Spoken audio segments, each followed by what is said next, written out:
5,200। তাহলে ওই কথা কিন্তু পাকা রইলো, 5,200। দান সামগ্রী ওটাও 5,000-এর মতো পেয়ে যাবেন। আপনি 100 জন বরযাত্রী নিয়ে যাবেন। 100? হ্যাঁ, 100 জন বরযাত্রী নিয়ে যেতেই হবে, কেননা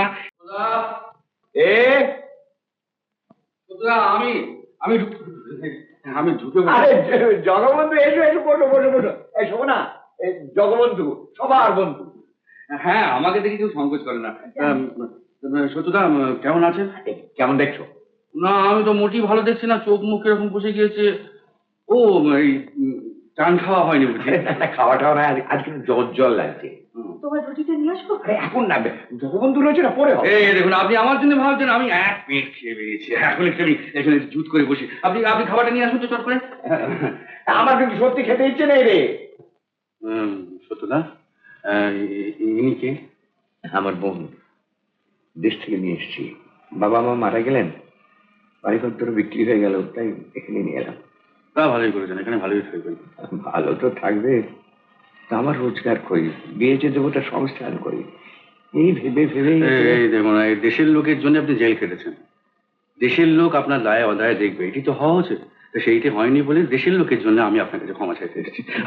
আপনি কিছু ভাবেন না সত্যদা, ও সব ঠিক হয়ে যাবে। তার মানে দুস্থ রাজনৈতিক কর্মীকে সাহায্য করুন বলে লোকের কাছে আমি হাত মারতে যাবো? ছি, এসব আপনি কেন করবেন? এটা সামাজিক দায়িত্ব, এই দায়িত্ব আমার। আপনি বোনের বিয়ে ঠিক করুন তো। আচ্ছা, এই মাত্র এক চামারের কাছ থেকে ফিরে এলাম, বিয়ের 7টা দিন বাকি, 5,000 টাকা নগদ চায়, এছাড়া দান সামগ্রী।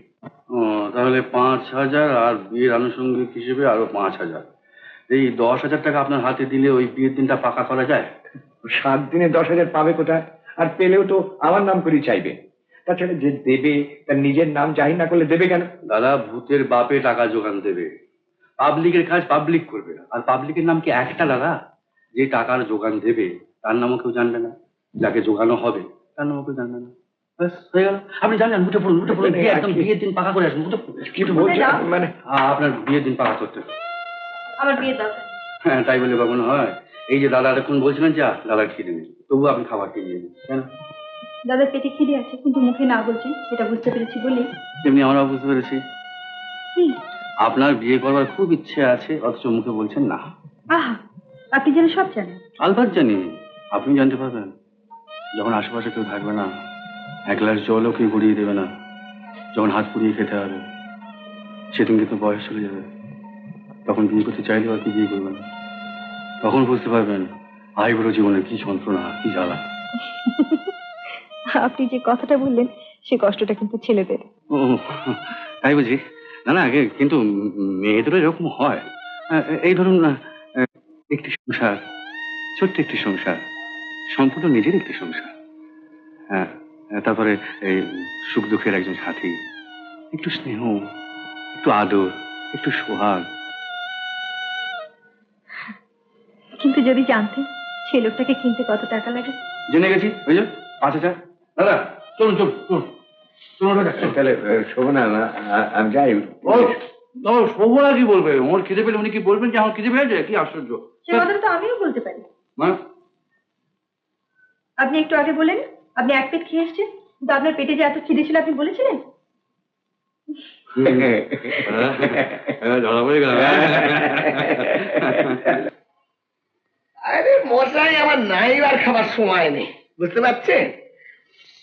এদিকে পাত্রী বাড়ির লোকেরা ঘন ঘন আসা যাওয়া করছে।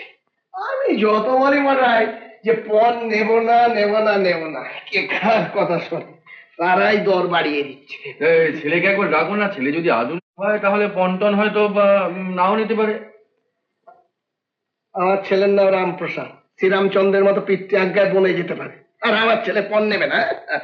আরে বুঝেছি মানে বুঝেছি, ও আপনাদের 7 দিন, তাই 7 দিনের মধ্যে বিয়ে দেবো বলে আমি এক জায়গায় কথা দিয়েছি। কাল তারা, বুঝতে পারলেন, কালকে তারা নগদ 5,000 আগাম দিয়ে বায়না করে যাবে। বাবা, এদের মিষ্টি দেবো? না না না, এই অবেলায় এরা কি না খেয়ে এসেছেন? জল দাও, শুধু জল, জল। পরপ্রসূ বাবু, হ্যাঁ, এই পাত্র নাকি? দাঁড়াও, লক্ষ্য পাত্রে ছোট ভাই, তবে ওরও বিয়ে দেবো। ছেলে কিন্তু এরকম নয় রামচন্দ্র, সে বেশ দেখতে ভালো। আমি তো জানি না। বলুন, শুনুন, ছেলে দেখতে খারাপ নয়, বুঝতে পারলেন, সুতোকলে কাজ করে। না, তবে 5,000-এর উপর যদি দর দিতে আপনাকে পারে তো আগেই বলেছি মশাই, আমাদের স্বার্থে নেই। ওই 5,000-ই যে কি করে। তাহলে হবে না, কিছু বাড়তেই হবে। আচ্ছা আচ্ছা ঠিক আছে, তাহলে 5,100। 500 করে। না, 5,200। ব্যাস দাদা চলুন। বলছে না, হ্যাঁ, তাহলে ওই কথা কিন্তু পাকা রইলো, 5,200। হ্যাঁ, আচ্ছা, কিন্তু বায়না না হলে কি করে কথা পাকা হবে? তো সঙ্গে আনিনি। একটা কাজ করুন, আমি একটা হ্যান্ড নোট লিখিয়ে দিয়ে যাচ্ছি। দাদা বিয়ের দিন এসে 5,200 টাকা নগদ দিয়ে 5,200 টাকা নগদ দিয়ে বর আর বরযাত্রী সঙ্গে নিয়ে যাবে। হ্যাঁ, এই ধরুন। আচ্ছা, এইবারে দান সামগ্রী ওটাও 5,000-এর মতো পেয়ে যাবেন। ঠিক তো? হ্যাঁ, একদম ঠিক, একদম ঠিক। দাদা, আপনি কেন ঘাবড়াচ্ছেন? সব ব্যবস্থা হয়ে যাবে। বরযাত্রী কজন যাবে? বরযাত্রী 30। বলে 30 জন। আপনি 100 জন বরযাত্রী নিয়ে যাবেন। 100? হ্যাঁ, 100 জন বরযাত্রী নিয়ে যেতেই হবে, কেননা এই বিয়েটা হবে একটা জাতীয় বিবাহ উৎসব।